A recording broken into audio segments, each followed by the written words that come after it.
नमस्कार दोस्तों, हिंदी स्टडी 92 में आपका स्वागत है।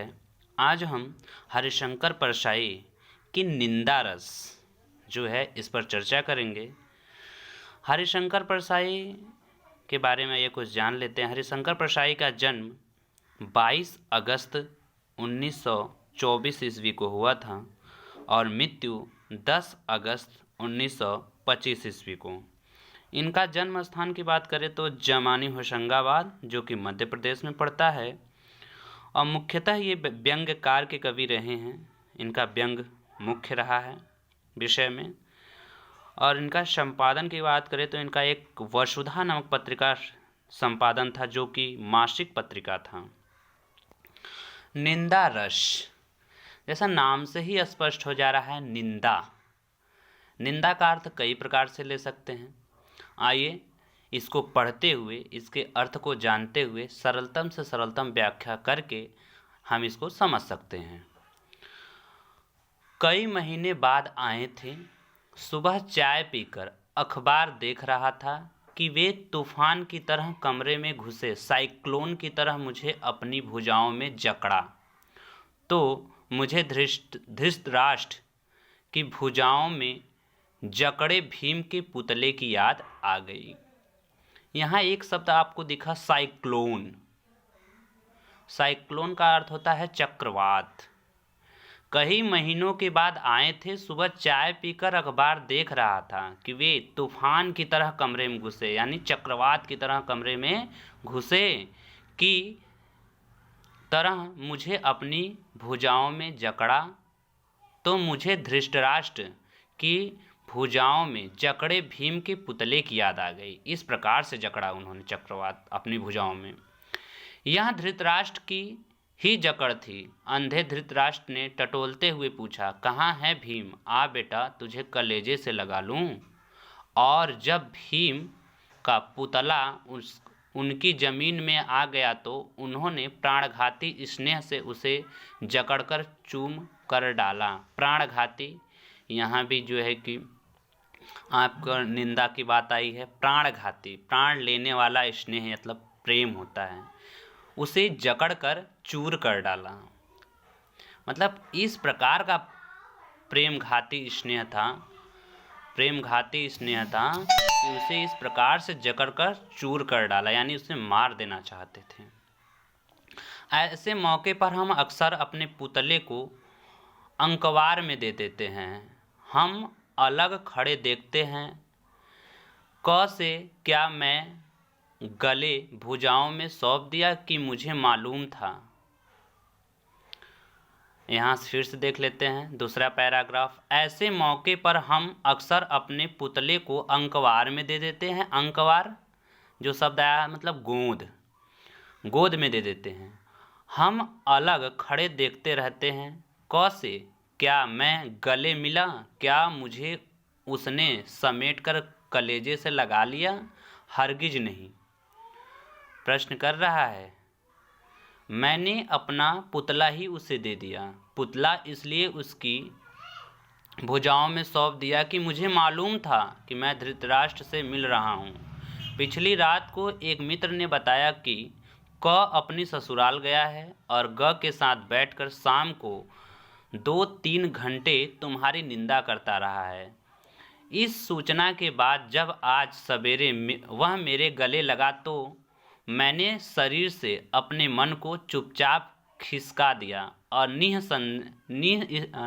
स्नेह कंटीली देह उसके बाहों में छोड़ दी। भावना के अगर कांटे होते तो उसे मालूम होता कि वह नाक फनी को कलेजे से चिपकाए हैं। छल का धृतराष्ट्र जब आलिंगन करे तो पुतला ही आगे बढ़ाना चाहिए। छल का धृतराष्ट्र कैसा है? छल करने वाला है। असली धृतराष्ट्र नहीं है, छल करने वाला धृतराष्ट्र है। आलिंगन जब भुजाओं में भेटे तो उसके सामने पुतला ही आगे बढ़ा देना चाहिए। तीसरा पैराग्राफ है, पर वह मेरा दोस्त अभिनय में पूरा है। उसके आंसू भर नहीं आए, बाकी मिलन के हर्षोल्लास के सब चिन्ह प्रकट हो गए। वह गहरी आत्मीयता की जकड़ नैनों से छलकता वह असीम स्नेह और स्नेह सिक्त वाणी, मतलब बहुत ही प्रेम से वाणी में बोली, अभी सुबह की गाड़ी से उतरा और एकदम तुमसे मिलने चला आया। जैसे आत्मा एक खंड दूसरे खंड से मिलने को आतुर है, आते ही झूठ बोला, कमबख्त कल आया है। यह मुझे मेरे मित्र बता गया था। इस झूठ से कोई प्रयोजन शायद उसका न रहा हो। कुछ लोग बड़े निर्दोषी मिथ्यावादी होते हैं। वे आदतन प्रकृति के वशीभूत झूठ बोलते हैं। उनके मुख से निष्प्रयोजन झूठ ही निकलता है। ऐसे मेरे एक रिश्तेदार ऐसे हैं, वे अगर बम्बई जा रहे हैं और उनसे पूछो तो वे कहेंगे कलकत्ता जा रहा हूँ। ठीक बात उसके मुख से निकल ही नहीं सकती। कभी बड़ा निर्दोष सहज स्वभावी मिथ्यावादी है। वह बैठा, कब आए, कैसे हो वगैरह के बाद उसने ग की निंदा आरंभ कर दी। परंतु मनुष्य के लिए जो भी कर्म जघन्य है वे सब ग पर आरोपित करके उसने ऐसे गाढ़े काले तारकोल से उसकी तस्वीर खींची कि मैं सोचकर कांप उठा कि ऐसे ही काली तस्वीर मेरी ग के सामने इसने कल शाम को खींची होगी।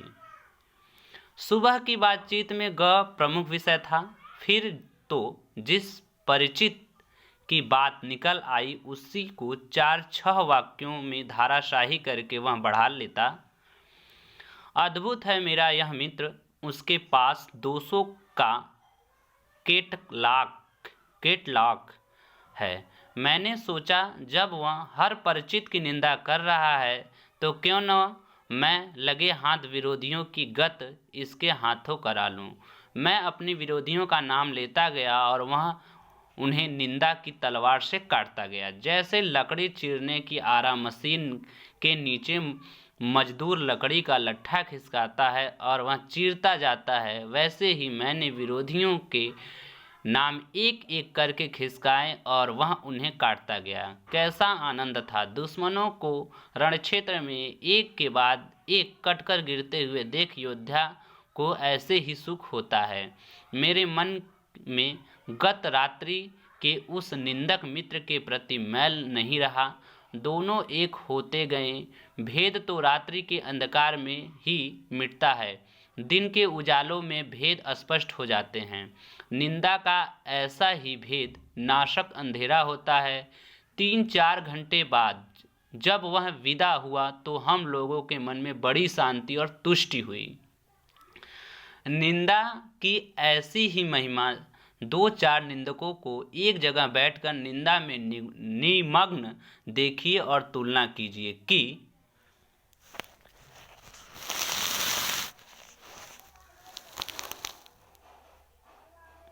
2-4 ईश्वर भक्तों से जो राम धुन लगा रहे हैं। निंदकों की सी एकाग्रता, परस्पर आत्मीयता, निमग्नता भक्तों में दुर्लभ है। इसलिए संतों ने निंदकों को आंगन कुटी छवाए पास रखने की सलाह दी है। कुछ मिशनरी निंदक मैंने देखे हैं, उनका किसी से बैर नहीं, द्वेष नहीं, वे किसी का बुरा नहीं सोचते, पर 24 घंटे वे निंदा कर्म में बहुत पवित्र भाव से लगे रहते हैं। उनकी नितांत निर्लिप्तता, निष्पक्षता इसी से मालूम होती है कि वे प्रसंग आने पर अपने आप की पगड़ी भी उसी आनंद में उछाल देते हैं जिस आनंद से अन्य लोग दुश्मन की निंदा इनके लिए टॉनिक होती है। ट्रेड यूनियन के इस जमाने में निंदकों के संघ बन गए हैं। संघ के सदस्य जहां तहां से खबरें लाते हैं और अपने संघ के प्रधान को सौंप देते हैं। यह कच्चा माल हुआ, अब प्रधान उसका पक्का माल बनाएगा और सब सदस्य को बहुजन हिताय मुक्त बांटने के लिए दे देगा। यह फुर्सत काम है, इसीलिए जिसके पास कुछ और करने को नहीं है वे इसे बड़ी खूबी से करते हैं। एक दिन हमसे एक ऐसे संघ के अध्यक्ष ने कहा, यार आजकल लोग मेरे बारे में बहुत बुरा बुरा कहते हैं। हमने कहा, आपके बारे में मुझसे कोई बुरा नहीं कहता। लोग जानते हैं कि आपके कानों में घूरे में इस तरह का कचरा मज़े में डाला जा सकता है। ईर्ष्या द्वेष से प्रेरित निंदा भी होती है, लेकिन इसमें वह मज़ा नहीं जो मिशनरी भाव से निंदा करने में आता है। इस प्रकार का निंदक बड़ा ही दुखी होता है। ईर्ष्या द्वेष से 24 घंटे जलता है और निंदा का जल छिड़क कर कुछ शांति का अनुभव करता है। निंदा निंदक बड़ा ही दयनीय होता है। अपनी अक्षमता से पीड़ित वह बेचारा दूसरे की सक्षमता के चांद को देखकर सारी रात श्वान जैसा भौंकता रहता है। श्वान मतलब कुत्ता होता है, कुत्ते जैसा भौंकता रहता है। ईर्ष्या द्वेष से प्रेरित निंदा करने वाले को दंड देने की जरूरत नहीं है, वह निंदक बेचारा स्वयं दंडित होता है। आप चैन से सोइए और जलन के कारण सो नहीं पाता, उसे और क्या दंड चाहिए। निरंतर अच्छे काम करते जाने से उसका दंड भी खत्म हो जाता है। जैसे एक कवि ने एक अच्छी कविता लिखी, ईर्ष्याग्रस्त निंदक को कष्ट होगा अगर और अच्छी लिख दी तो उसका कष्ट दुगना हो जाएगा। निंदा का उद्गम ही हीनता और कमजोरी से होता है। मनुष्य अपनी हीनता से दबता है। वह दूसरों की निंदा करके ऐसा अनुभव करता है कि वे सब निकृष्ट हैं और हम सबसे अच्छा। उसके अहम की इससे तुष्टि होती है। बड़ी लकीर को कुछ मिटाकर छोटी लकीर बड़ी बनती है। ज्यों-ज्यों कर्म क्षीण होता है त्यों-त्यों निंदा की प्रवृत्ति बढ़ती जाती है। कठिन कर्म ही ईर्ष्या द्वेष और उनसे उत्पन्न निंदा को मारता है। इंद्र बड़ा ईर्ष्यालु माना जाता है क्योंकि वह निठल्ला है। स्वर्ग में देवताओं को बिना उगाया अन्न, बे बनाया महल और बिन बोए फल मिलते हैं। अकर्मण्यता में उन्हें अप्रतिष्ठित होने का भय बना रहता है, इसीलिए कर्मी मनुष्य से उसे ईर्ष्या होती है। निंदा कुछ लोगों की पूंजी होती है, बड़ा लंबा चौड़ा व्यापार फैलाते हैं। वे इसी पूंजी से कई लोगों की प्रतिष्ठा ही दूसरों की कलंक गाथाओं के पारायण पर आधारित होती है। बड़े रस विभोर होकर वे जिस की सत्य कल्पित कलंक कथा सुनाते हैं और स्वयं को पूर्ण संत समझने की तुष्टि का अनुभव करते हैं। आप इनके पास बैठिए और सुन लीजिए। बड़ा खराब जमाना आ गया है। तुमने सुना, फला अमुक अपने चरित्र पर आंख डालकर उसने देखा कि उन्हें फुर्सत नहीं होती। एक कहानी याद आ रही है। एक स्त्री किसी सहेली के पति की निंदा अपने पति से कर रही थी। वह बड़ा उचक्का दगाबाज आदमी है, बेईमानी से पैसा कमाता है। कहती है कि मैं उस सहेली की जगह होती तो ऐसे पति का त्याग देती। तब उसका पति उसके सामने यह रहस्य खोलता है कि वह स्वयं बेईमानी से इतना पैसा कमाता है। सुनकर स्त्री स्तब्ध मतलब होता है चुप रह जाती है। क्या उसने पति को त्याग दिया? जी हाँ, वह दूसरे कमरे में चली गई। कभी कभी ऐसा भी होता है कि हम में जो करने की क्षमता नहीं, वह यदि कोई करता है तो हमारे पिलपिले अहम को धक्का लगता है। हम में हीनता और ग्लानि आती है, तब हम उसकी निंदा करके उससे अपने को अच्छा समझकर तुष्ट होते हैं। इस प्रकार हरिशंकर परसाई का यह निंदा रस समाप्त होता है। और यह सेशन आपको अच्छा लगता है तो इस सेशन को लाइक कीजिए, सब्सक्राइब कीजिए एंड शेयर कीजिए, ताकि दूसरे बच्चे भी इसे पढ़ पाएँ और आसानी से समझ पाएँ। धन्यवाद।